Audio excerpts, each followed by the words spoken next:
नमस्कार फ्रेंड्स, मैं आपका दोस्त बलवान सिंह मैया एक बार फिर से एक नए ट्रैवल ब्लॉग में आपका बहुत बहुत स्वागत करता हूं दोस्तों।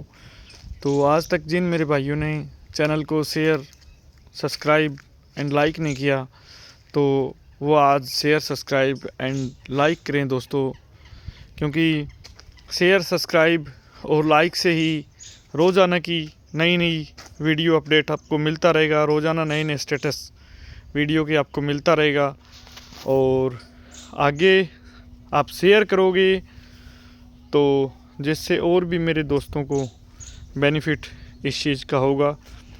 तो आज हम बात करते हैं कि हम किसी भी कंट्री का वीज़ा लगाते हैं, चाहे वो ऑस्ट्रेलिया हो, चाहे कनाडा हो, चाहे यूके हो या फिर शेंगन जोन हो। तो उसमें आम आदमी यूँ बोलता है भी मेरे अकाउंट में 10 लाख पड़े हैं, 20 लाख पड़े हैं, 1 करोड़ पड़ा है तो मुझे वीज़ा मिल जाएगा। तो नहीं दोस्तों, ऐसा नहीं होता। फंड और फाइनेंशियल स्टेटस में बहुत ज़्यादा डिफरेंस होता है, क्योंकि अपना एक आम आदमी जिसको पता नहीं इसके रिगार्डिंग, तो उसको काफ़ी लोग एजेंट भी भड़का देते हैं कि हाँ तेरे पास इतना फ़ंड है, 10 लाख है, 20 लाख है, सफिशेंट है, वीज़ा आ जाएगा। लेकिन नहीं आता दोस्तों। कई बार हम देखते हैं कि हमारे स्टेटस के अंदर फाइनेंशियल स्टेटस सही न होने की वजह से रिफ्यूज़ल दे देते हैं। रिफ्यूज़ल में लिखा होता है not a sufficient fund, we are not satisfied your financial statement. तो उन चीज़ों को आज हम क्लियर कर लेते हैं दोस्तों कि एक साइड तो फंड होता है, एक साइड होता है फाइनेंशियल स्टेटस।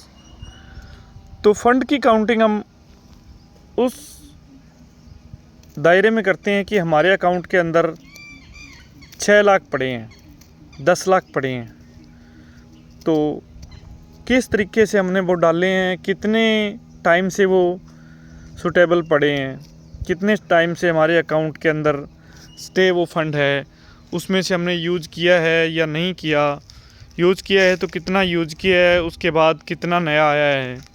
क्योंकि ऑफिसर मोस्टली उसी से ही जांच लेता है कि इसकी वीज़ा की एलिजिबिलिटी है या नहीं है।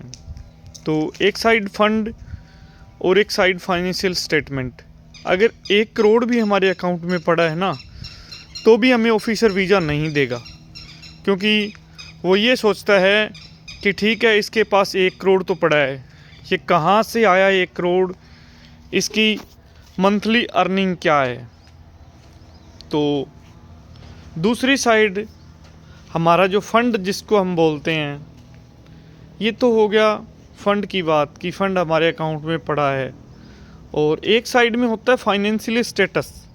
फाइनेंशियल स्टेटस का मतलब ये होता है कि हमारे अकाउंट के अंदर मंथली सैलरी हमारी क्या आ रही है, 50,000 है, लाख है।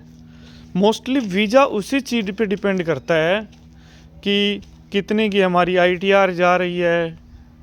ऑफिसर है, उनके पास मोस्ट ऑफ दी सारी पावर होती है, वो जांच लेते हैं उस चीज़ को कि इस बंदे का स्टेटस क्या है।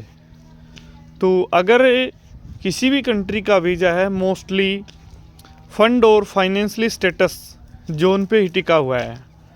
इन दोनों चीज़ों में हम प्रिपेयर हैं, हमारी स्टेटमेंट ओके है, तो ऑफिसर वीज़ा देने के लिए बैठा है, वो हमें वीज़ा देगा। तो एक साइड तो हमने फ़ंड के बारे में बात की कि 10 लाख पड़ा है, 20 लाख पड़ा है, 1 करोड़ पड़ा है। दूसरी साइड अगर फाइनेंशियली टाइज की हम बात करें, तो फाइनेंशियली टाइज वो होता है दोस्तों कि जैसे हमारे पास FD पड़ी है, एक साइड अकाउंट में 10 लाख रुपए पड़े फ़ंड के तौर पे, दूसरी साइड फाइनेंशियली स्टेटस हमारा सही होने के लिए हमारे पास 4, 5, 2, 4 जितने भी लाख की FD पड़ी है।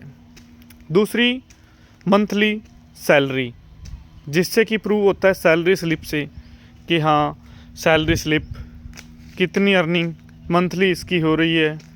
और फिर वो होते हैं कि इसके पास क्या टाइज है, ये जो इनकम आ रही है क्या ये सही है। वो हर तरह से दिमाग लगा के हर दायरे में हमारी ITR से मैच करता है। अगर हमने ITR में दिखा रखे है कि हमने 10 लाख रुपए 1 साल की अर्निंग है हमारी, और दूसरी साइड हमारे फ़ंड 6 लाख पड़े हैं, तो वो भी झूठ प्रूव होता है। तो इसलिए वो नॉट सफिशेंट फंड का रीज़न हमें डाल देते हैं और हमारा वीज़ा रिजेक्शन में चला जाता है। तो इसलिए दोनों टाइज स्ट्रॉन्ग रखें। FD है, अगर हमारे पास एग्रीकल्चर लैंड है तो वो भी हमें शो करना चाहिए। कोई म्यूचुअल फ़ंड है तो वो भी हमें अच्छे तरीके से शो करना चाहिए। तो उम्मीद करता हूँ दोस्तों कि आज का वीडियो आपको बहुत अच्छा लगेगा, कि हर व्यक्ति जो वीज़ा अचीव करना चाहता है तो वो अपना फ़ंड और फाइनेंशियली स्टेटस दोनों चीज़ अच्छी तरह से पहले समझें, उसके बाद अपनी फाइलिंग करें ताकि रिजेक्शन का सामना न करना पड़े। जय हिंद, जय भारत दोस्तों।